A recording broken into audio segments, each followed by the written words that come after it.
क्या आप भी जानते हैं उज्जैन के महाकालेश्वर मंदिर के वो अनजाने रहस्य जिनके बारे में कोई नहीं जानता। दोस्तों, भारत के मध्य प्रदेश राज्य के उज्जैन में स्थित महाकालेश्वर मंदिर शुक्र जी के 12 ज्योतिर्लिंगों में से एक माना जाता है। पौराणिक ग्रंथों में इस मंदिर का वर्णन काफी सुंदर तरीके से मिलता है। यहाँ भगवान शिव के दर्शन के लिए पूरे साल भक्तों का सैलाब उमड़ता है। लेकिन क्या आपको ये पता है कि इस मंदिर के कुछ अनजाने रहस्य हैं जिनके बारे में कोई नहीं जानता होगा? चलिए जानते हैं वो रहस्य। नमस्कार दर्शकों, स्वागत है आपका द डिवाइन टेल्स पर एक बार फिर। मित्रों, उससे पहले हम आपको मंदिर की कुछ विशेष बातों के बारे में अवगत कराना चाहते हैं। भगवान शिव के इस ज्योतिर्लिंग का श्रृंगार भस्म और भांग से किया जाता है। ये भस्म आरती पूरे विश्व में प्रसिद्ध है और इसे महाकाल इसलिए कहा जाता है क्योंकि प्राचीन समय में यहीं से संपूर्ण विश्व का मानक समय निर्धारित होता था, जिस वजह से इस ज्योतिर्लिंग का नाम महाकालेश्वर रखा गया है। ये है महाकालेश्वर मंदिर का इतिहास। पुराणों के अनुसार अवंतिका यानी उज्जैन महादेव को काफी प्रिय था। एक समय अवंतिका नगरी में एक ब्राह्मण रहता था जिसके 4 पुत्र थे। वहां पर दूषण नाम के एक राक्षस ने आतंक मचा रखा था। वह राक्षस उस नगर के सभी वासियों को पीड़ा देने लगा। उस राक्षस के आतंक से बचने के लिए उस ब्राह्मण ने शिव जी की पूजा अर्चना शुरू की, जिसके बाद ब्राह्मण की तपस्या से खुश होकर भगवान धरती फाड़कर महाकाल के रूप में यहाँ प्रकट हुए और राक्षस का वध करके नगर की रक्षा की। नगर के सभी श्रद्धालुओं ने भोलेनाथ से उसी स्थान पर हमेशा रहने की प्रार्थना की। भक्तों की प्रार्थना करने पर उन्होंने अवंतिका में ही महाकाल ज्योतिर्लिंग के रूप में वो स्थापित हो गए।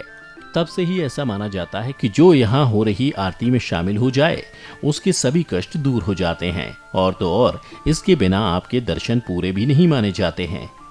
यहाँ होती है भस्म आरती। मित्रों, यहाँ प्रतिदिन सुबह महाकाल की भस्म आरती होती है और उसके बाद उनका श्रृंगार किया जाता है और उन्हें ऐसे जगाया जाता है। ऐसा करने के लिए कई सालों पहले शमशान से भस्म लाने की परंपरा थी, किंतु पिछले कुछ वर्षों से अब कपिला गाय के गोबर से बने कंडे, शमी, पीपल, पलाश, बड़, अमलतास और बेर की लकड़ियों को जलाकर तैयार किए गए भस्म को कपड़े से छानने के बाद उपयोग शुरू हो चुका है। दरअसल भस्म को सृष्टि का सार माना जाता है, इसलिए प्रभु हमेशा इसे धारण किए रहते हैं। इतना ही नहीं, यहाँ पर महिलाओं को आरती के समय घूंघट करना पड़ता है क्योंकि महिलाएं इस आरती को नहीं देख सकती हैं। और तो और इसके साथ ही आरती के समय पुजारी भी मात्र एक धोती में आरती करते हैं। दूसरे किसी भी तरह के वस्त्र को धारण करने की मनाही रहती है। भस्म को लेकर है ये मान्यता। बता दें कि ऐसा माना जाता है कि भगवान शिव जी शमशान के साधक हैं। इस कारण से भस्म को उनका श्रृंगार आभूषण माना जाता है और ज्योतिर्लिंग पर चढ़े भस्म को प्रसाद के रूप में ग्रहण करने से बीमारियां नहीं होती हैं। तो चलिए आपको बताते हैं इस महाकाल ज्योतिर्लिंग मंदिर के अनजाने रहस्यों के बारे में।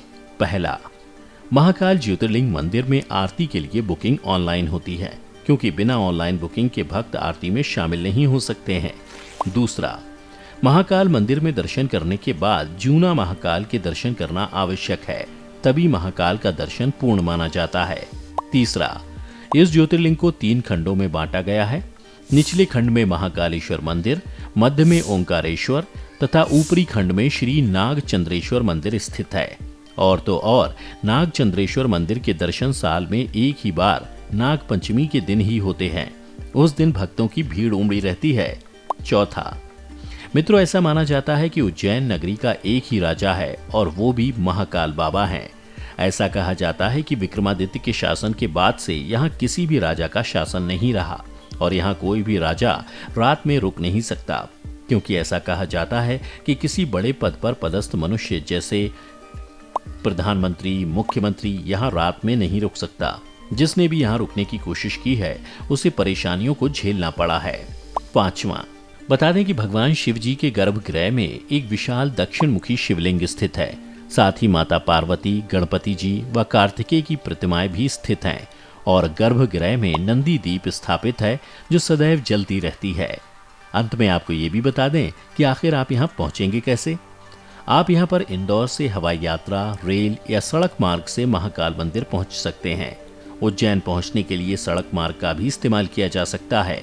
और तो और आप महाकाल मंदिर के अलावा यहाँ पास के हरिसिद्ध मंदिर में भी जा सकते हैं, जो देवी सती के 51 शक्तिपीठों में से एक है। यहाँ पर प्रसिद्ध काल भैरव का भी मंदिर है, जहाँ भगवान की मूर्ति को प्रसाद के तौर पर मदिरा चढ़ाई जाती है। आप यहाँ के गोपाल मंदिर में जा सकते हैं, जहाँ भगवान कृष्ण की पूजा होती है। यहाँ का मंगलनाथ मंदिर भी काफी मशहूर है। यह देश का एकमात्र मंदिर है जहाँ मंगल संबंधी दोषों का निवारण किया जाता है। बता दें कि यहाँ आपको अधिकतर मंदिर ही मिलेंगे। तो मित्रों, आपने जानी उज्जैन के महाकालेश्वर मंदिर से जुड़ी कुछ बातें। अगर आपको पहले से किसी भी बात की जानकारी थी तो हमें नीचे कमेंट करके जरूर बताएं। आज की वीडियो में बस इतना ही।